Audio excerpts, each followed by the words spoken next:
नमस्कार दोस्तों, स्वागत है मेरे चैनल में आप सभी का। मेरे जितने बड़े भाई बहन और माता पिता हैं मैं उनको प्रणाम करना चाहती हूँ। और रक्षाबंधन आने वाला है, इसमें मैं एक बहुत ही प्यारा, बहुत ही दर्द भरा एक सोहर की सुना रही हूँ। एक बहन ससुराल में अपने भाई के लिए रक्षाबंधन के दिन कैसे तड़पती है, कैसे उदास होती है, कि मैं आप लोगों को गाने के माध्यम सुना रही हूँ। आप लोग गाने को फुलवा जरूर करना। धन्यवाद। दुआरे पे बैठी है माई त बेटा से आरज करे, बेटा से आरज करे हो।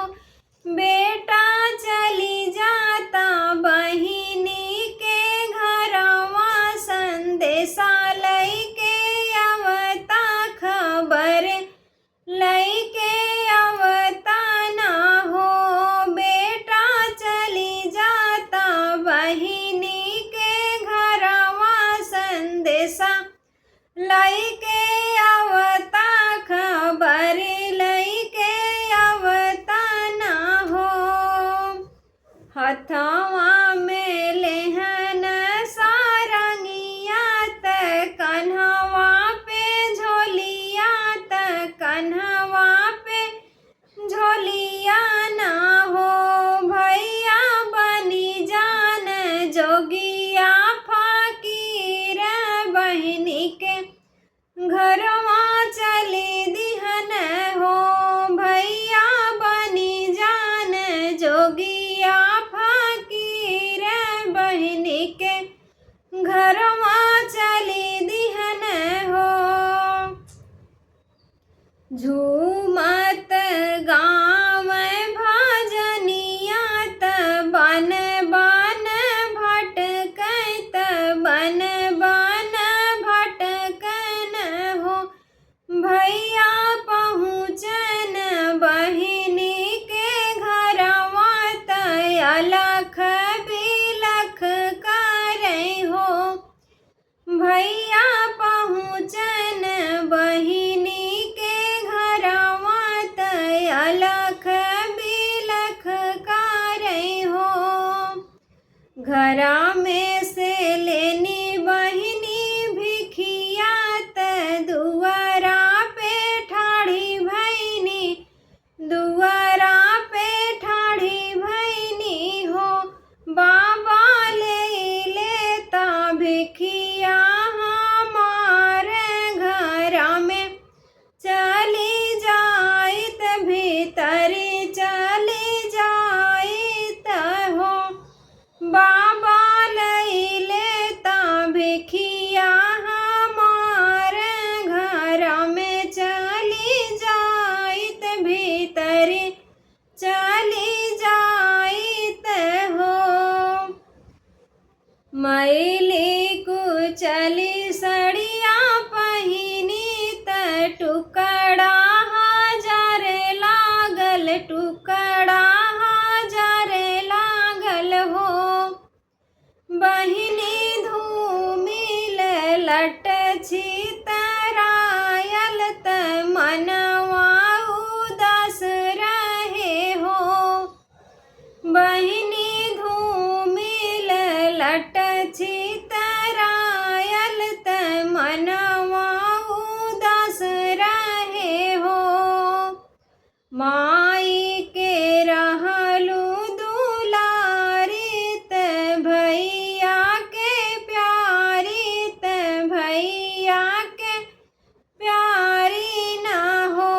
बहिनी कवन विपतिया के मारल, मनवा लागे धूमिल हो। बहिनी कवन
पहुँचे भैया अपनी नागरिया, पकड़ के माई के रोवे, पकड़ के माई के रोवन हो।